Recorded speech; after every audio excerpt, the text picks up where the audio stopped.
வணக்கம் ஃப்ரெண்ட்ஸ். இன்றைக்கி cheese macaroni பண்ண போகிறோம். அதுக்கு மக்ருனி எடுத்திருக்கேன். இது 3/4 கிலோ பாக்கெட்டு. இதில் 1/2 கிலோ தான் நான் போட போகிறேன், பாதி போட போகிறேன். தண்ணி கொதிச்சிடுச்சு. இதில் போட்டு கொஞ்சம் எண்ணெய் சேர்த்துருக்கேன். இதில் நீங்களும் எண்ணெய் கொஞ்சம் சேர்த்தாதான் அது ஒட்டாமல் நம்ம வடிகட்டையில் கரெக்டாக இருக்கும்.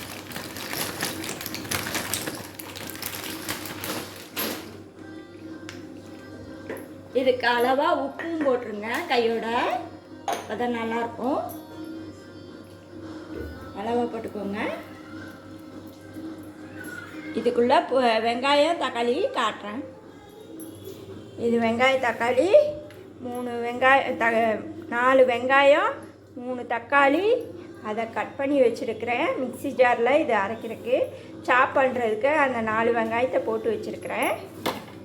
இது கருவேப்பிலை. இது டொமாட்டோ சாஸு கொஞ்சம் ஊற்றணும்.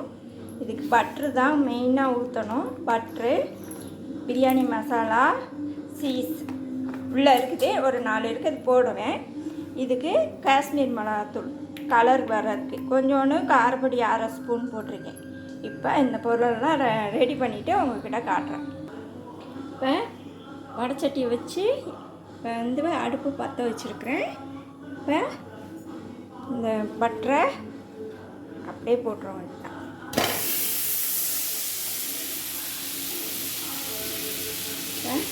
இஞ்சி பூண்டு விழுது 1 ஸ்பூன் போட்டுக்கலாம்.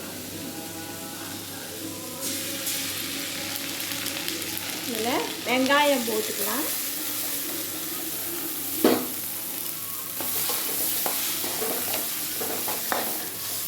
இதுக்கு ஆயிலெல்லாம் தேவைப்படாது, பட்ரு தான். பட்ரு போட்டு தான் செய்யணும்.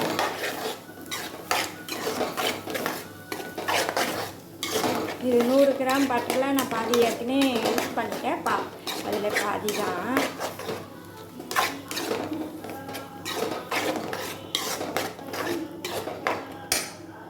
வேகட்டும் வெங்காயம்.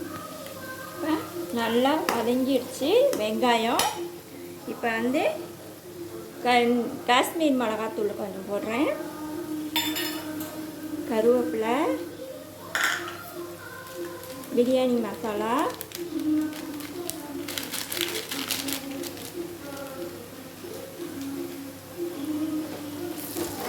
எல்லாத்தையும் வதக்கிட்டு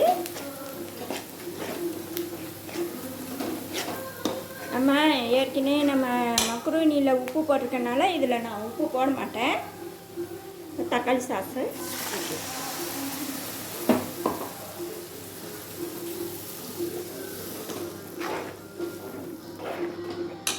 இது வடிகட்டி வச்சுருக்கிறேன்.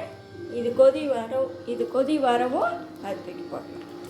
இதில் கொஞ்சோண்டு சோயா சாஸ், ரொம்ப ஊற்றக்கூடாது, லைட்டாக.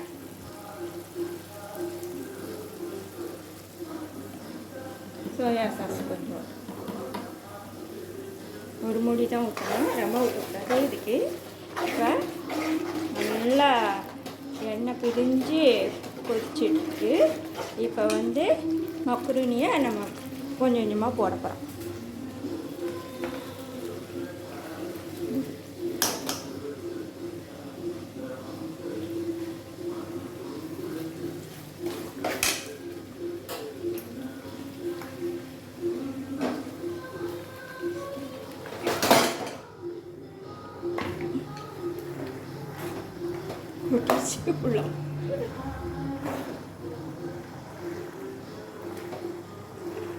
இதை நல்லா நான் வதக்கிட்டு காட்டுறேன் ஒருக்க.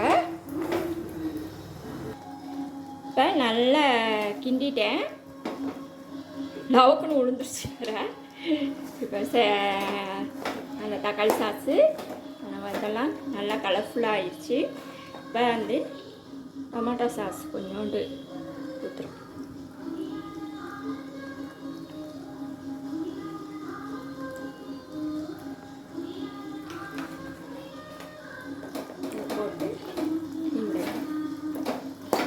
கிண்டிட்டு காட்டுறேன். கொஞ்சம் கொத்தமல்லி போட்டு சீஸு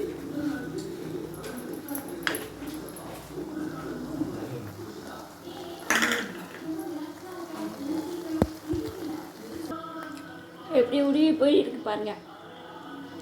சீஸ்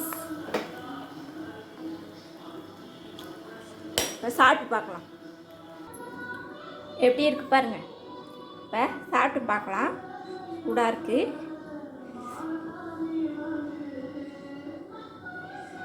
எடுக்க கூட முடியல, ரொம்ப சூடாக இருக்கு.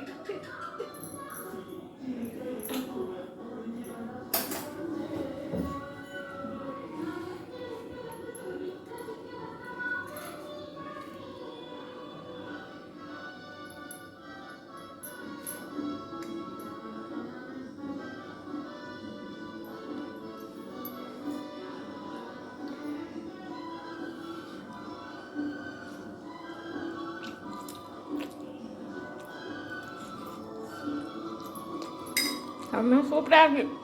நீங்களும் செஞ்சு பார்த்துட்டு எனக்கு கமெண்ட் பண்ணுங்கள், சப்ஸ்கிரைப் பண்ணுங்கள்.